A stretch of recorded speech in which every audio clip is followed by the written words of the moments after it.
Penyebab diare tersering pada balita adalah rotavirus. Rotavirus adalah suatu jenis virus yang ditularkannya melalui fekal oral. Artinya, jika ada seorang yang sakit rotavirus, kemudian tinjanya mengkontaminasi tangan, makanan, atau minuman, yang kemudian makanan dan minuman itu tertelan oleh seseorang yang sehat, maka virusnya berpindah dari orang yang sakit ke orang yang sehat. Ini sering terjadi pada balita. Penyebab diare yang lain antara lain bakteri, kemudian alergi makanan, cara pengenceran susu formula yang salah misalnya terlalu kental sehingga osmolaritasnya naik dan menarik cairan dari luar usus ke dalam juga bisa menyebabkan anak menjadi diare.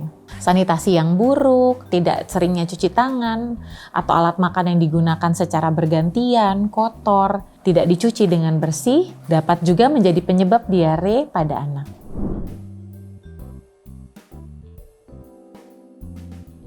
Jika terjadi perubahan konsistensi tinja dari yang tadinya lunak atau misalnya padat ke konsistensi cair dan terjadi perubahan frekuensi, tadinya misalnya anak hanya BAB 1 kali sehari, kemudian jadi 4-5 kali sehari, maka terjadi perubahan frekuensi, maka kita sebut sebagai diare. Gejala lain yang menyertai diare antara lain sakit perut, anak merasa perutnya melilit, kemudian mual, muntah, kadang-kadang juga ada nyeri di sekitar anus.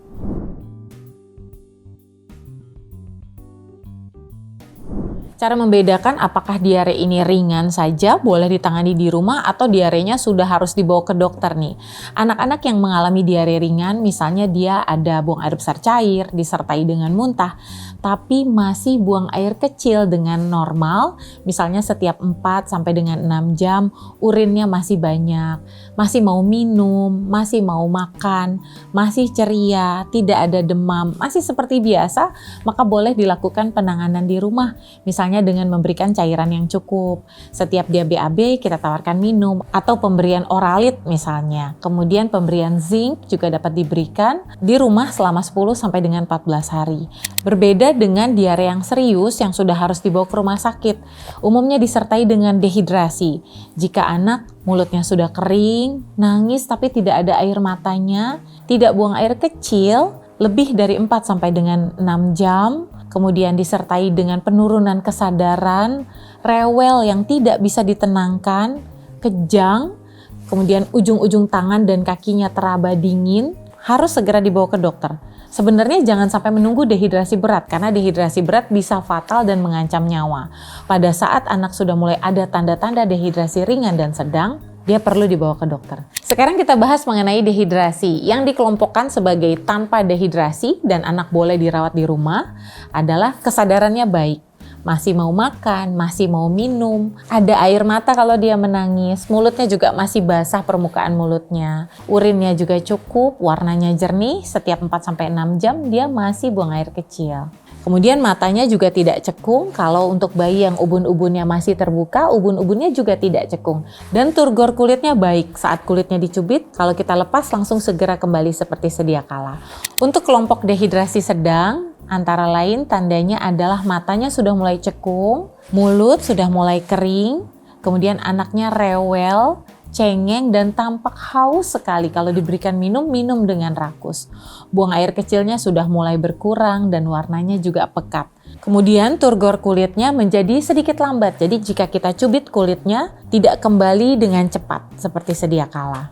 Untuk diare dengan dehidrasi berat, ini mengancam nyawa dan sebaiknya tidak menunggu dehidrasi berat untuk dibawa ke rumah sakit. Pada saat dehidrasi sedang tadi, anak sebaiknya sudah segera dibawa ke rumah sakit. Untuk dehidrasi berat, gejalanya antara lain anak mengalami penurunan kesadaran. Matanya sudah cekung, ubun-ubunnya cekung, kemudian mukosa mulut sudah kering, tidak ada air mata, turgor kulit kembali lambat. Jadi kalau kita cubit kulitnya, kembalinya lambat sekali.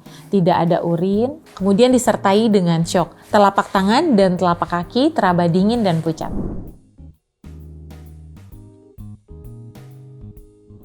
Kapan orang tua perlu membawa anak yang diare ke dokter? Jika sudah ada tanda-tanda dehidrasi ringan sampai dengan sedang.